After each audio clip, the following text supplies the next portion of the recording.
first thing I saw that morning was the lynx diving straight into the floodwater toward our boat. I had never seen a wild animal swim like that before. Fast, desperate, and locked on us as if we were the last thing keeping it alive. Our boat skidded to a slow halt as I raised a hand to warn the others. The lynx didn't attack. It swam right up to the bow, let out a ragged, guttural cry, then spun around and thrashed back toward a half-submerged station wagon several yards away. Ryan, who was steering, muttered that this had to be some kind of trap. But as we drifted closer, the scene became clearer. The lynx dragged itself onto the car's roof, shaking from cold and exhaustion. The water around the vehicle was nearly up to the windows, and every few seconds the car shifted, sinking a little deeper into the brown current. Taylor whispered that the animal looked cornered, but I could feel something else in the way it held its ground. The lynx didn't run from us. It didn't even try. Instead, it crouched low, teeth bared, eyes darting between us and the dark interior of the car as if guarding something inside. When Ryan eased the motor again, the lynx suddenly lurched back into the water and swam toward us a second time. It let out another harsh cry, then turned and paddled frantically back to the same open window on the passenger side. The moment it reached it, it hooked its claws on the frame and pulled itself inside halfway, as if trying to push something or someone farther from the rising water. This time, even Ryan fell silent. The rain hammered the surface around us, and visibility dropped to barely a dozen yards. Houses were swallowed to their porches, mailboxes floated like debris, and power lines sagged dangerously low above the flooded road. But all I cared about was what that lynx was trying so hard to protect. Taylor said we needed to keep distance. Wild animals during floods could be unpredictable, but I shook my head. I couldn't stop watching how the lynx pushed its body through the window, then backed out again, then looked straight at us with that raw, torn sound in its throat. It wasn't warning us off. It was trying to get our attention. Ryan cursed under his breath when a loose tree branch drifted past and scraped the side of our boat. He said we had other calls to respond to, but something in me refused to move on. The lynx jumped back onto the roof, pacing anxiously. Its fur clung flat to its frame, revealing ribs and a deep cut along its right flank.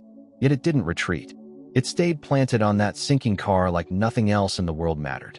I stood, steadying myself against the hull, and called to the others that we had to check the vehicle. Taylor stared at me as if I'd lost it. But then the lynx turned again, looked right at us, and let out a sound I will never forget. Not a growl, not a threat. Something closer to a plea. The car dipped another inch. Ryan finally exhaled and said we could take a slow pass. Only a look, nothing more. But as we angled toward the station wagon, the lynx crouched right at the broken window, blocking it with its body as though refusing to let the water rise another inch inside. That's when it hit me. It wasn't standing guard. It was waiting. And whatever was inside that car, something alive, the lynx wouldn't leave it behind, no matter how fast the floodwaters rose. Ryan cut the motor as we drifted closer to the sinking station wagon. The rain was coming down harder now, flattening the surface of the floodwater and swallowing nearly all other sounds. But the lynx's low growl cut through it, sharp, shaking, and warning us to stay back. She was wedged halfway through the open passenger window, her front paws gripping the glass edge, her hind legs braced on the roof. Every muscle in her body was tense. Taylor whispered that we should circle around to the driver's side and check if someone might be trapped. Ryan nodded, but the moment he nudged the boat, the lynx whipped around and gave a harsh, guttural snarl that echoed across the water. She pulled herself fully onto the roof again, crouching low, tail flicking in tight, agitated movements. We kept our distance as we drifted along the opposite side of the vehicle. The car shifted under the rising water, sinking a little more with each passing minute. I scanned the interior, but between the tinted windows, the rain, and the angle, it was nearly impossible to see inside clearly. All I could make out were dark shapes, seats, debris, reflections. Ryan muttered that we might need to break a window if we couldn't confirm whether anyone was in there. Taylor shook her head, saying the lynx wouldn't let us get close enough. And she was right. Every time we neared the wagon, the animal repositioned herself, blocking whichever window we approached. Then the water rose another few inches, lapping at the side mirrors. The lynx froze, her ears flattening as she let out a sound that was nothing like a snarl. It was short, raw, almost cracking in the middle, like she was calling for someone who wasn't responding. Ryan looked at me and asked if animals usually did that. I told him no, not like this. I stood slowly, raising my hands to show I wasn't a threat. The lynx watched every inch of my movement, trembling from cold and exhaustion. I spoke softly, though the wind nearly carried my voice away. I told her we were just trying to help, that we needed to see what was inside. She didn't retreat, but she didn't attack either. Ryan eased the boat a few feet closer. The lynx let out another strained sound, turning toward the window again. She dipped her head inside, then jerked it back out and looked at us as if urging us to understand. Taylor shifted forward and squinted through the back window, wiping the rain with her sleeve. She frowned and leaned in more. She said she thought she saw something move. Ryan asked what kind of movement. She hesitated. She said it looked small. The floodwater sloshed against the car as the current pushed debris past us. Branches, pieces of fencing, a floating cooler. The whole area had become a wide, shifting river. We didn't have long before the wagon dipped lower. I told Ryan to hold us steady. Then I crouched near the edge of the boat and tried to line up my view with the passenger window. The lynx stiffened but didn't strike. She watched me closely, her breathing ragged. Inside the car, through the broken angle of the window, I saw something shift again, a faint tremor of movement. At first I thought it might be debris caught in the current, but then it curled inward, as if trying to conserve heat. Ryan murmured that maybe it was another animal that crawled in there during the storm. Taylor said maybe a house pet, but the lynx's behavior didn't line up with that. She hopped off the roof again, plunged into the water, and swam straight to the same window. She hooked her claws onto the frame and forced her head inside, letting out another of those choked, urgent sounds. I leaned farther, squinting through the dim interior. The movement came again, a tiny, shivering bundle tucked between the passenger seat and the center console.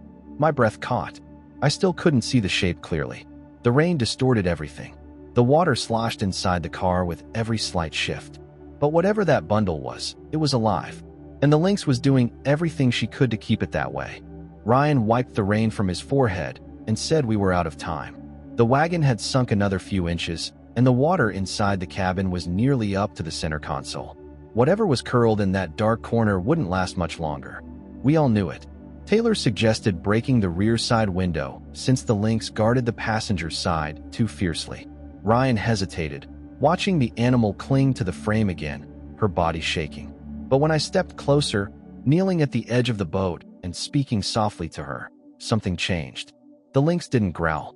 She didn't snap. Instead, she shifted her paws, almost stumbling, and backed away from the window just far enough that I could see her chest rising and falling in quick, uneven breaths.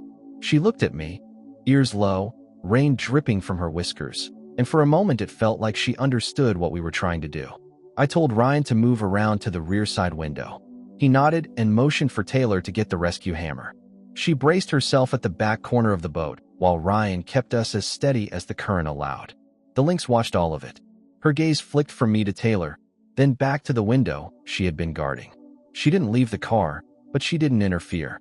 Taylor waited for my signal. I leaned forward again and murmured to the lynx, telling her we weren't taking her place, just helping. She blinked slowly, whether from exhaustion or understanding, I couldn't tell. I raised my hand to Taylor. One quick strike. The tempered glass spiderwebbed, then collapsed inward with a muted splash. The sound startled the lynx, and she flinched, but she didn't lunge. She simply pressed herself lower on the roof, eyes wide. The water rushed through the broken window, swirling around the back seats. Taylor reached inside carefully, sweeping her arm across the cushions to ensure no one was trapped. Ryan repositioned us by a foot, giving her a better angle. I kept my focus on the lynx, ready to react if she panicked. Then Taylor froze. Her hand had found something small. She leaned farther, feeling along the narrow gap between the passenger seat and the console. The current inside the car tugged against her arm as she pulled a little bundle free. At first, it looked like soaked fabric. A thin, faded blanket wrapped around a shape barely larger than my forearm. But when Taylor lifted it into the open air, the bundle shifted weakly. My heart thudded. The blanket parted just enough for me to see a tiny ear, triangular, mottled, trembling. Then a paw, no bigger than a thumb, pushed feebly against the soaked cloth. A lynx kit, barely alive. Taylor gasped and held it closer to her body to shield it from the rain. The kit let out the faintest cry, more a breath than a sound. The mother lynx let out a choked, broken yowl that pierced straight through me. She crawled toward us along the roof, her movements shaky but urgent.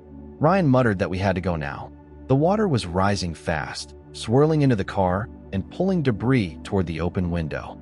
If we didn't move soon, the whole structure could shift. But the real problem was inches away from me. The mother. She stared at the kit, then at us, her tail low, her body ready to spring. Not to attack, to follow. I kept my hands visible and told her gently that we were taking the kit somewhere safe, that we weren't separating them for good. She trembled, torn between instinct and exhaustion. The boat rocked as Ryan adjusted our angle. Taylor cradled the tiny bundle tighter. The mother lynx crept along the roof until she was almost above me. Rain pooled around her paws and slid down her sides. I reached out just slightly, not touching her, just bridging that space. Her breath hitched. She didn't strike, but she didn't move aside either. The floodwater lapped at the car's windows, rising faster. I told Ryan we had to lift the kit into the boat on my count. He nodded. Taylor braced herself. The mother lynx let out a trembling cry. Not anger, fear. And I realized we weren't just rescuing the kit. We had to find a way to rescue her, too. The moment Taylor lifted the kit fully into her arms, the mother lynx let out a sound that made the hair rise on my neck. It wasn't a snarl. It wasn't a threat. It was something raw and shaking, the kind of cry an animal makes when it's hanging on to the last thing it has left. Ryan called out that we had to move. The car was shifting, water churning violently through the broken window. If the wagon tilted or rolled, it could drag our boat with it. But when Taylor tried to step back toward the center of the boat, the mother lynx scrambled forward, nearly slipping into the water as she pressed herself against the edge of the roof. She didn't attack. She didn't even bare her teeth. She just watched the kit, her body shaking so hard her paws skidded on the wet metal. I climbed onto the front of the boat and held out my hands. Taylor hesitated, then carefully passed the bundle to me. The kit stirred weakly in the blanket, letting out a tiny, rasping breath. I tucked it closer to my chest to keep rain off its face. The mother lynx froze. Her eyes locked on the movement. Then she jumped. She leapt straight into the water, sending a spray across the side of the boat. Ryan swore and tried to back us off, but the lynx swam toward us with frantic, jerking strokes. Taylor gripped the railing, ready to shove her back if she tried to climb aboard. But the lynx didn't go for her. She came for me. I raised the kit just slightly so the mother could see it. My heart thudded as she reached the hull and hooked her claws on the aluminum edge. Her growl rumbled low, torn between fear and desperation. Ryan shouted that we couldn't let her in the boat, but I knew pushing her away would only make things worse. She was exhausted, bleeding, and holding on to her last piece of hope. I steadied myself and leaned closer to her. I told the team not to move. For a moment, everything went silent except the pounding rain and the bubbling water around the sinking car. The lynx's eyes flicked from my face to the kit, then back again. Her breathing was ragged, nostrils flaring as she tried to pull herself higher. I lowered the kit slightly, keeping it in the crook of my arm, making sure she could see it clearly. If she thought we were taking it away, she'd fight to the death. Her growl trembled. She let go of one clawed grip, then hooked it again, not attacking, just trying to stay close. I whispered that we were going to help, that we weren't taking her baby. Maybe it was the tone. Maybe it was the exhaustion. Maybe it was the simple truth that she had no fight left. But slowly, the lynx's posture shifted. The tension in her shoulders loosened. Her head dipped. She pressed her forehead lightly against the side of the boat. Taylor let out a shaky breath. Ryan didn't say anything. The lynx wasn't asking to be let in. She was begging us not to leave her behind. I reached down with my free hand and rested it on the rim of the boat, close to her, but not touching. She inhaled sharply, then exhaled in a shudder, her ears flattening. Ryan said we had to move now. Another few minutes, and the car would go under completely. I nodded and told him to start backing up slowly.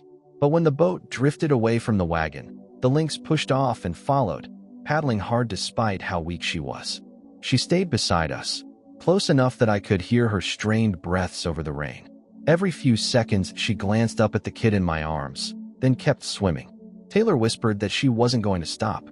Ryan said we couldn't take her all the way to the evacuation point. It wasn't fenced, it wasn't contained, and there were other people around. A wild lynx could panic and cause a whole new emergency. But when I looked down at her, her bleeding flank, her trembling strokes, her eyes fixed on the tiny life in my arms, I knew we didn't have a choice. We had to get the kit to a vet, and the mother wasn't letting it out of her sight. Ryan steered us toward the nearest dry patch of elevated ground, a sloping driveway barely sticking out above the waterline.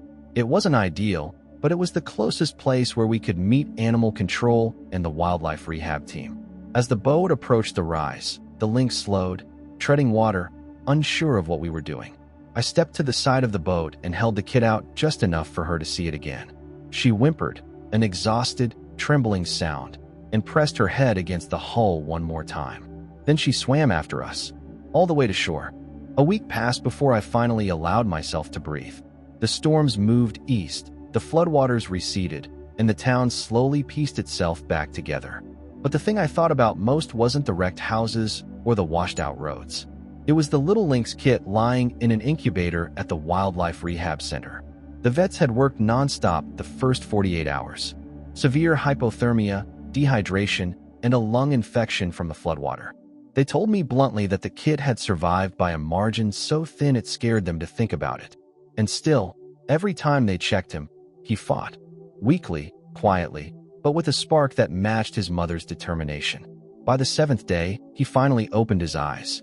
Dr. Mason, the lead wildlife vet, stood beside me as the kit stirred. He explained that young lynx learn almost everything from their mothers their first months. Hunting patterns, territory behavior, how to avoid predators. Without her, survival in the wild would be unlikely. I knew what he was implying before he said it. If we didn't reunite them, the kit might never return to the forest. I nodded slowly, feeling the weight of that truth. The mother had followed our boat to shore, but disappeared into the trees the moment animal control arrived. They'd searched, but she was too fast, too frightened, and too injured to stick around. Still, I couldn't shake the memory of her pressing her head against the boat, begging us not to leave her behind. So I started going back. Every evening after my shifts, I drove to the spot where we'd reached land, a sloping driveway leading into a stretch of woods that hadn't fully flooded. I brought food the rehab center approved, and I carried a small blanket the kit had slept on so his scent would be familiar. The first 3 nights, nothing happened. On the 4th, something moved behind the fallen pine farther up the ridge. I didn't see her, but I felt her watching. By the 5th night, the food was gone by morning. Dr. Mason and a field biologist named Hall joined me on the 6th night. They brought the kit in a soft carrier, keeping him warm and calm. We didn't get close to the woods. We just set the carrier down on the edge of the clearing and waited, giving the mother space. The kit let out a tiny, broken cry. Not loud, just enough. The forest stayed quiet. Hall whispered that we might need more time. I agreed, but I wasn't leaving. Not then. Minutes dragged. The sun dipped. The air cooled. The kit stirred again, pressing weakly against the blanket. A branch cracked. Hall stiffened. Dr. Mason held his breath. Then I saw her. She stepped out from between 2 cedar trunks, thin, stiff in her gait, but unmistakably the same lynx. Her eyes never left the carrier. Not me, not the others. Only the kit. I knelt slowly and unzipped the carrier halfway so she could see him. His eyes fluttered open, and he let out another tiny sound. The mother's ears twitched. She took 1 step, then another. Dr. Mason whispered that we needed to stay completely still. The lynx crept closer until she stood just a few feet from me. Her breathing was ragged, but her posture wasn't threatening. She was waiting, just like she had waited on that sinking car. I eased the kit out, keeping my movements slow. The mother tensed, ready to bolt or fight, but when the kit whimpered softly, she froze. I placed him gently on the patch of dry leaves between us. The moment my hands pulled away, she moved. She reached him in a heartbeat, curling her body around his, sniffing him, nudging his head with her nose. The kit responded with a soft, tiny cry, nuzzling into her chest. I don't know how long we stood there watching them. Maybe seconds, maybe minutes. But when she finally lifted her head, she looked at me. Not with fear, with recognition. Then she picked up the kit gently by the scruff and slipped back into the trees. No sound, no hesitation, just a mother going home. We didn't follow. We didn't need to. 3 days later, I was hiking a service trail near the rehab center, checking damage from the storm. Halfway up the ridge, I felt the same sensation I'd felt that fourth night, the prickling awareness of being watched. I turned. She stood on the trail 20 yards away, the kit beside her now steadier on his paws. She didn't approach. She didn't flee. She simply watched, head tilted slightly, eyes calm. A moment passed between us, quiet, still, full. Then she blinked slowly and disappeared into the underbrush. Maybe it wasn't thanks, but it felt like it. Don't forget to subscribe so you won't miss new stories. And now just click the playlist or the next video on your screen.